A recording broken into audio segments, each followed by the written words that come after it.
आज हम देखेंगे कि ऑल पेयर शॉर्टेस्ट पाथ की फ्लोइड वॉर्सल एल्गोरिथम किस तरह से काम करती है।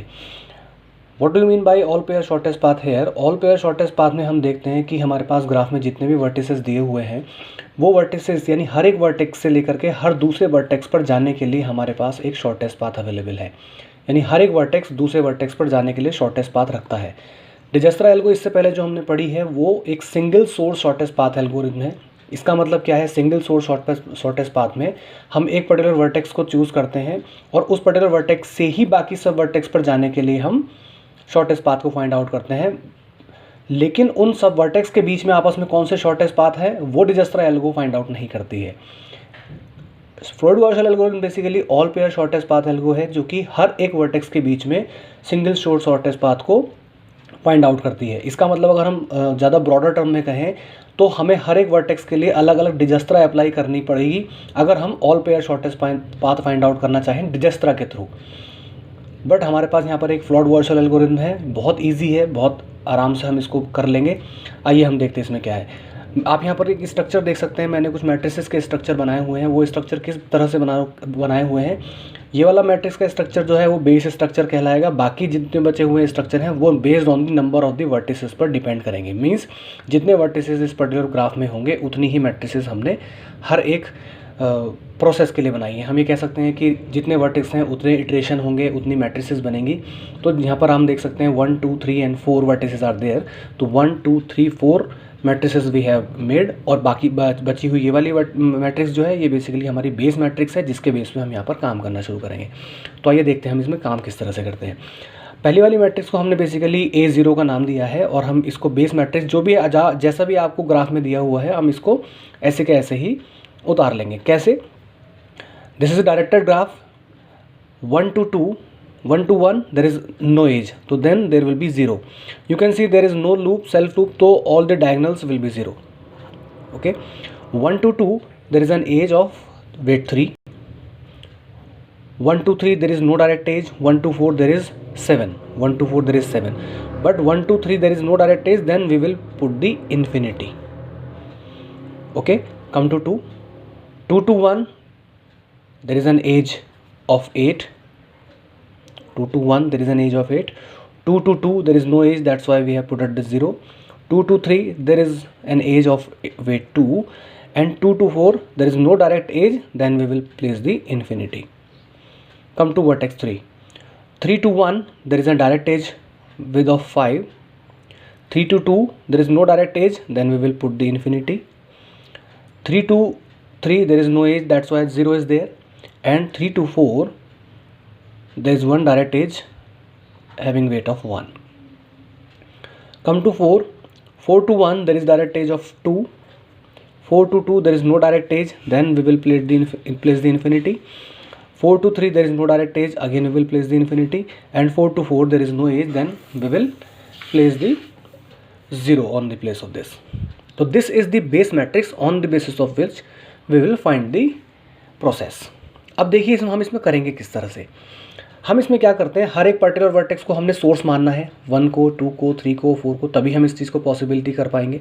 तो हम क्या करते हैं, पहले मैट्रिक्स में या पहले स्टेप में पहले वाले वर्टेक्स को यानी 1 वर्टेक्स को हम एक बेस मान लेते हैं, फिर दूसरे में हम 2 को मानेंगे, तीसरे में हम 3rd को मानेंगे, चौथे में हम 4th को मानेंगे, और n नंबर ऑफ वर्टिसेस हैं तो n बार तक हम इसको करते जाएंगे। हम इसमें देख लेते हैं कि हम ये किस तरह से करेंगे। अब देखिए, अब इस स्टेप के लिए हम क्या करते हैं कि हमने अगले स्टेप के लिए इस पर्टिकुलर 1 को क्योंकि सोर्स माना है तो जाहिर सी बात है हम इस 1 को ब्लॉक कर देते हैं रो वाइज भी, क्योंकि ये 1 का रो वाइज स्ट्रक्चर है, डिनोशन है, और ये 1 का कॉलम वाइज डिस्क्रिप्शन है। हमने इसको ब्लॉक कर दिया है। ब्लॉक करने का मतलब क्या है, यानी अगले स्टेप में ये पर्टिकुलर जो हमने ब्लॉक किए हैं ये ऐसे के ऐसे ही रखे जाएंगे। हम उतार देते हैं 0 3 विदाउट एनी चेंज, हमने इसको उतार दिया, ऐसे ही हमने इसका कॉलम भी उतार दिया। ओके, ज़ीरोज़ में कोई भी फ़र्क नहीं आना है तो 0 ऐसे के ऐसे ही रहे। अब देखिए हम क्या करते हैं नेक्स्ट। हमारा बेसिक प्रोसेस, हमारा बेसिक जो फंडा है इस एल्गो को करने का, हमें इन बची हुई जगहों पर एक तो इन्फिनिटी को रिप्लेस करना है विद सम वैल्यू, दूसरा with some value with the minimum weight. जो भी वैल्यू हमारी कम आती जाएगी हम उसको बेसिकली यहाँ पर रखते जाएंगे। कैसे करेंगे इसको हम देखते हैं। आइए हम सबसे पहले इस 2 के लिए देखते हैं। यहाँ पर हमारे पास प्लेस खाली है, दैट इज़ 2। तो यहाँ पर हम देखें ये बेसिकली ये वाला जो एरिया है दैट इज़ आई जे, ये बेसिकली जो हमने ब्लॉक किया है 1 के, जो हमने रो एंड कॉलम्स को ब्लॉक किया है उनके कॉरस्पॉन्डिंग कौन कौन सी वैल्यूज़ को डिनोट करता है। हम यहाँ पर ऊपर देखें, हमारे यहाँ पर मिला 1 में इन्फिनिटी और इधर मिला 8। तो 8 plus infinity equals to infinity, जो कि 2 से बड़ा है। तो हम बेसिकली इस 2 को ऐसे का ऐसे ही रखेंगे। हमें क्योंकि छोटा चूज़ करना है तो 2 हमारे पास वैसे ही छोटा है तो हम इसको चूज़ करेंगे। आगे इस तो आप अच्छे से समझ सकते हैं कैसे। अब देखिए नेक्स्ट आ जाइए, यहाँ पर हमको मिला इन्फिनिटी, हमें यहाँ पर वैल्यू रखनी है। इसके कॉरस्पॉन्डिंग वैल्यू देखिए 7, इसकी कॉरस्पॉन्डिंग वैल्यू देखिए 8। 8 plus 7 equals to 15 which is less than to infinity, then it will be replaced. I hope आपको समझ में आया होगा। अभी आगे हम और देख रहे हैं, हम इसमें भी बहुत अच्छे से समझ सकते हैं इसको। आ जाते हैं इस प्लेस के लिए, यहाँ पर रखने के लिए। कॉरस्पॉन्डिंग वैल्यू देखें 5 एंड कॉरस्पॉन्डिंग वैल्यू देखें 3। 5 plus 3 equals to 8 which is less than to infinity, yes we will replace this. Okay, आगे चलते हैं इस प्लेस के लिए। 7 and 5, 5 and 7 equals to 12 which is greater than to 1। तो यहाँ पर 1 का 1 ऐसे कैसे ही रहेगा। ओके, आगे चलते हैं। ये हमारे पास 2 प्लेसेस बच गए हैं, इन दोनों यहाँ पर हम देखें तो इन्फिनिटी रखी हुई है। 2 प्लस 3, इसके कॉरस्पॉन्डिंग वैल्यू देखी 3, इसके कॉरस्पॉन्डिंग वैल्यू देखी 4। तो 2 plus 3 equals to 5 which is less than to infinity, yes that will be replaced. Again infinity plus 2 equals to infinity, तो infinity will remain infinity, there will be no change in this. तो this is the first step while we have chosen a edge the source vertex. अगले step में जाने के लिए अब हम किसको करेंगे, 2 यानी वर्टेक्स नंबर 2 को हम यहाँ पर अपने लिए ब्लॉक मान लेंगे और इसको बेसिकली हम ब्लॉक कर देंगे। सोर्स मान लेंगे तो हमने इसकी सारी की सारी वैल्यूज़ को रो वाइज भी और कॉलम वाइज भी ब्लॉक कर दिया है। अब हम इसको उतार लेते हैं अगले उसमें, ऐसे के ऐसे बिना किसी चेंज के साथ। 3 0 8 एंड 5, 8 0 2 एंड 15। डायगोनल जीरोज़ ऐसे के ऐसे ही रहे। अब आ जाते हैं इन दोनों प्लेस। यद्यपि यहाँ पर हमारे पास वैल्यू है पहले से, इन्फिनिटी नहीं है। हमारा बेसिक ऑब्जेक्टिव यहाँ पर छोटी वैल्यू को लाना है, सिर्फ इन्फिनिटी को ही रिप्लेस करना नहीं है। तो हम हर एक बार वैल्यू को देखेंगे ज़रूर कि क्या कोई पॉसिबिलिटी बन रही है छोटी वैल्यू की या नहीं बन रही है। तो आइए देखते हैं, इन दोनों वैल्यूज़ के लिए देखते हैं यहाँ पर फिल करने के लिए। 8 प्लस 8, इसकी कॉरस्पॉन्डिंग वैल्यू आई 8, इसकी corresponding value I 8। 8 plus 8 equals to 16 which is greater than to 5। इस 5 पर कोई भी फ़र्क नहीं पड़ेगा, ये 5 ऐसे का ऐसे ही रहेगा। इसके कॉरस्पॉन्डिंग वैल्यू आई 8, इसके corresponding value I 5। 5 plus 8 equals to 13 which is greater than to 2। 2 will remain same, यानी इसमें कोई भी चेंज नहीं आया। आगे आ जाते हैं इन दोनों प्लेसेस को भरने के लिए। ऊपर देखते हैं हमें यहाँ पर इन्फिनिटी मिल रही है, इसके कॉरस्पॉन्डिंग वैल्यू देखें 3, इसके कॉरस्पॉन्डिंग वैल्यू देखें 2। 2 plus 3 equals to 5 which is less than to infinity, that will be replaced. Okay, come to next 7, इसके कॉरस्पॉन्डिंग वैल्यू देखी 15, इसके कॉरस्पॉन्डिंग वैल्यू देखी 3। ऑटोमेटिकली देखने से ही पता लग रहा है कि इसके कॉरस्पॉन्डिंग वैल्यू जो मिल रही है पहली वो ऑटोमेटिकली बड़ी मिल रही है, तो there is no need to change. आगे आ जाइए, इस पर्टिकुलर वैल्यू के लिए देखते हैं हम 1 15, जैसे हमने 7 के साथ देखा था वैसे ही केस हमें यहाँ पर मिल रहा है कि 1 के कॉरस्पॉन्डिंग 15 वैल्यू मिल रही है हमें, तो ऑटोमेटिकली 1 विल बी शॉर्टर। नीचे आ जाते हैं, यहाँ पर हमें इन्फिनिटी मिल रही है, यस ये वैल्यू चेंज की जाएगी। किस तरह से, इसके कॉरस्पॉन्डिंग वैल्यू मिली हमें 5, इसके कॉरस्पॉन्डिंग वैल्यू मिली हमें 2। 5 plus 2 equals to 7 which is less than to infinity, yes some change occurred. This matrix basically comes after the processing of the second vertex when we have chosen vertex number 2 as a source vertex।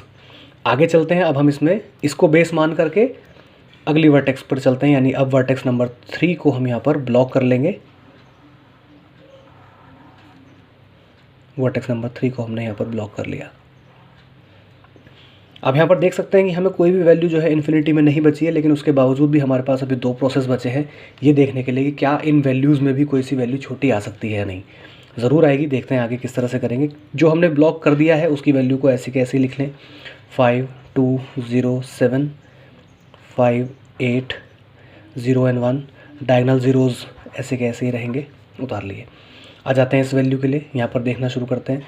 इसके corresponding value के लिए हमने यहाँ से देखा तो 5 + 8, इसके corresponding 5, इसके corresponding 8, 5 + 8 = 13, 3 is less than to 13, okay 3 will be there. Come to this one, इसके कॉरस्पॉन्डिंग वैल्यू देखी 5, इसके कॉरस्पॉन्डिंग वैल्यू देखी 1, 5 and 1 = 6 which is less than to 7। यहाँ देखा आपने, पहली बार हमने एक पहले से प्लेस्ड वैल्यू जो कि बिना इन्फिनिटी की वैल्यू थी उसके अगेंस्ट हमने एक छोटी वैल्यू को पाया है। तो 5 + 1 = 6 which is less than to 7, we will replace this 6। आगे आ जाएं इस पर्टिकुलर वैल्यू के लिए, इसके कॉरस्पॉन्डिंग वैल्यू मिल गई है हमको 2, इसके कॉरस्पॉन्डिंग वैल्यू मिली हमको 1, 2 + 1 = 3 which is very less to 15, then we will replace this one. Okay, आ जाइए इस वैल्यू के लिए, यहाँ पर हमारे पास वैल्यू खाली है 8, इसके कॉरस्पॉन्डिंग वैल्यू मिल रही है हमको 2, इसके कॉरस्पॉन्डिंग वैल्यू मिली है हमें 5, 5 + 2 = 7 which is less than to 8, that will be replaced. नीचे आ जाते हैं, इसके लिए देखें 2, 5 + 7 = 12 which is greater than to 2, 2 is already shorter, तो 2 will be as it is. आ जाते हैं इसके लिए, corresponding value I 8, corresponding value I 7, 8 + 7 = 16, 15 sorry, but 15 is very greater than to 5, 5 is less than to 15, then 5 will be there. ये जो fourth matrix आई है basically ये हमारे पास थर्ड वैल्यू को यानी थर्ड पर्टिकुलर वर्टेक्स को बेस मारने के बाद आई है, सोर्स मारने के बाद आई है। अभी हम यहाँ पर फोर्थ वर्टेक्स और रहता है हमारे पास, तो हम फोर्थ वर्टेक्स को अपना यहाँ पर एक ब्लॉक समझ लेते हैं, ब्लॉक कर लिया हमने, उसको सोर्स मान लिया है। जब हमने इसको सोर्स मान लिया है तो हमने इसकी वैल्यूज़ को ऐसे के ऐसे उतार लिया, 6 3 1 and 0, 2 5 7 and 0। आ जाते हैं अब आगे की तरफ, डायगनल ज़ीरोज़ हमने यहाँ पर पुट कर दिए हैं। अब हमारे पास इन दोनों वैल्यूज़ को भरने के लिए देखें 3 and 5, 3 and 5 के कॉरस्पॉन्डिंग हम यहाँ पर वैल्यूज़ को देखना शुरू करते हैं। 3 के कॉरस्पॉन्डिंग हमको मिला 5, 3 के कॉरस्पॉन्डिंग हमको मिला 6, 6 and 5 = 11, 3 is less than to 11, then 3 will be automatically will there. 5 मिला, 6 + 7 = 13, 5 इज़ ऑलरेडी देयर, 5 हमारे पास यहाँ पर लेस देन टू 13 है, 5 विल बी देयर। यहाँ पर आ जाते हैं, देखते हैं इस वैल्यू के लिए हमको यहाँ पर वैल्यू भरनी है 3, corresponding value 3, corresponding value 7, 7 + 3 = 10, 2 is already smaller to 10, then 2 will be already there। come to this place, यहाँ पर आ जाते हैं, इसके कॉरस्पॉन्डिंग वैल्यू देखते हैं 5, इसके कॉरस्पॉन्डिंग वैल्यू देखी 1, 5 and 1 = 6 which is less than to 8, then that 8 will be replaced with the 6। आगे आ जाते हैं, हमारे पास ये दो वैल्यू बची है हमारे पास, इसके कॉरस्पॉन्डिंग वैल्यू देखिए हमारे पास 3, इसके कॉरस्पॉन्डिंग वैल्यू देखिए हमारे पास 2, 2 + 3 = 5 which is less than to 7, we have placed the 5 in place of 7। come to last one, corresponding value देखी 2, corresponding वैल्यू देखी 1, 2 + 1 = 3 which is less than to 5, yes that will be replaced। तो we have find out that particular matrix after considering all the vertices as the source vertex। आप यहाँ पर देख सकते हैं हमारे पास एक तो पहली बात है कोई भी इन्फिनिटी वाली वैल्यू नहीं बची है, हमने सारी की सारी वैल्यूज़ को शॉर्ट आउट कर दिया है और सभी वर्टिसेस को हमने ब्लॉक किया है और उसके बाद हमने वैल्यू को फाइंड आउट किया है। ब्लॉक करने का मतलब है कि हमने उस पर्टिकुलर वर्टेक्स को सोर्स वर्टेक्स माना है। अब हम यहाँ पर देखें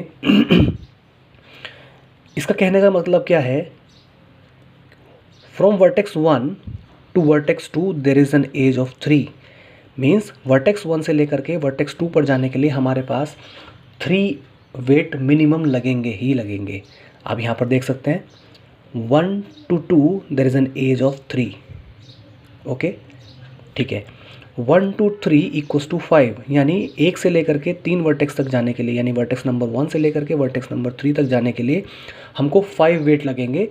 किस तरह से आप देख सकते हैं 1 to 2 = 3 + 2 दैट इज़ 2, 5, 3 + 2 = 5। हम यहाँ पर देख सकते हैं कि 1 से लेकर के 3 तक जाने के लिए हमारे पास 3 and 2 टोटल 5 वेटेज लगे हैं, जो कि यहाँ पर शो कर रहा है। एक से लेकर के 4 वर्टेक्स तक जाने के लिए from vertex number 1 to vertex number 4 हमारे पास टोटल वेट लगेंगे 6। अब आप देखिए यहाँ पर समझने लायक बात है, हम यहाँ पर वर्टेक्स नंबर 1 से लेकर के वर्टेक्स नंबर 4 तक जाने के लिए एक डायरेक्ट एज भी रख रहे हैं जिसकी वेट है 7। लेकिन एल्गोरिथम को प्रोसेस करने के बाद हमने देखा कि वर्टेक्स नंबर 1 से लेकर के वर्टेक्स नंबर 4 तक जाने के लिए हमारे पास टोटल वेट काउंट आ रहा है 6। किस तरह से आ रहा है? From vertex number 1 to 2 equals to 3, from 2 to 3 equals to 2 and 3 to 4 equals to 1। तो यानी 3 + 2 + 1 इक्वल्स टू 6। यानी 1 से लेकर के 4 तक जाने के लिए हम इस पाथ को ना चूज़ करके ये वाला पाथ चूज़ करेंगे। भले ही वो और वर्टेक्सेस से होकर के आ रहा है लेकिन उसका जो वेट है वो कम है डायरेक्ट एज से, तो we will choose that particular path, that is called the shortest path. आगे समझते हैं, मुझे उम्मीद है कि आपको ये समझ में आ गया होगा। आगे समझते हैं फ्रॉम वर्टेक्स नंबर 2। अब वर्टेक्स नंबर 2 को अगर हम सोर्स मान रहे हैं तो बाकी सब वर्टेक्स पर जाने के लिए हम शॉर्टेस्ट पाथ को देख रहे हैं। तो वर्टेक्स नंबर 2 से लेकर के वर्टेक्स नंबर 1 तक जाने के लिए हमारे पास टोटल वेट काउंट आ रहा है 5। किस तरह से? अब यहाँ पर देखें आप, वर्टेक्स नंबर 2 से लेकर के वर्टेक्स नंबर 1 तक जाने के लिए हमारे पास यहाँ पर एक डायरेक्ट एज है जिसका कि वेट काउंट है 8, बट मैट्रिक्स के हिसाब से हमारे पास वेट काउंट है आ रहा है 5। इसका मतलब हमारे पास कोई दूसरा पाथ है जाने के लिए, तो हम देखते हैं वो वाला पाथ कौन सा है। From vertex number 2 to 3 equals to 2, 3 to 4 equals to 1 and 4 to 1 equals to 2। तो 2 + 1 इक्वल्स टू 3 + 2 इक्वल्स टू 5। यानी ये पर्टिकुलर वर्टेक्स को हम, इस पर्टिकुलर पाथ को हम जाने के लिए चुनेंगे। आप यहाँ पर देख सकते हैं, यहाँ पर एक हमें और पाथ भी दिख रहा है 2 to 3 एंड 3 to 1, बट इसका अगर हम एज को ऐड करेंगे तो 2 to 3 equals to 2 and 5 equals to 7 हो जाएगा। लेकिन हमारे यहाँ पर 5 ऑलरेडी शॉर्टर मिल रहा है तो वो इस पाथ को भी नहीं चूज़ कर रहा है, लेकिन वो इस पाथ को चूज़ कर रहा है। भले ही उसमें एक इंटरमीडिएट वर्टेक्स ज़्यादा बढ़ रहा है लेकिन क्योंकि उसका वेट काउंट छोटा है इसलिए वो बेसिकली उधर की तरफ जा रहा है। आते हैं आगे की तरफ, 2 to 3 इक्वल्स टू 2। तो अब यहाँ पर तो आप देख ही सकते हैं there is a direct edge, तो इसको एक्सप्लेन करने की ज़रूरत नहीं है। 2 to 4 equals to 3, 2 to 4 equals to 3, तो 2 + 1 इक्वल्स टू 3। आ जाते हैं 3 की तरफ। 3 पे हम देखें तो 3 से लेकर के 1 तक जाने के लिए हमारे पास आ रही है वेट 1, तो 3 to 1 जाने के लिए हमारे पास वेट आ रहा है एज का 3। Although we have a directed edge from 3 to 1 that is 5, but we have another shortest path 1 + 2 that is 3, that's why it is coming 3। 3 to 2 equals to 6, 3 to 2 equals to 6। अब आप यहाँ पर देखिए 3 से 2 तक जाने के लिए कोई डायरेक्ट एज तो है नहीं। यहाँ पर 2 तरह के पाथ हो सकते हैं, मैं एक पाथ और देख रहा हूँ 3 to 1 एंड देन ये, यानी 5 और 3 8।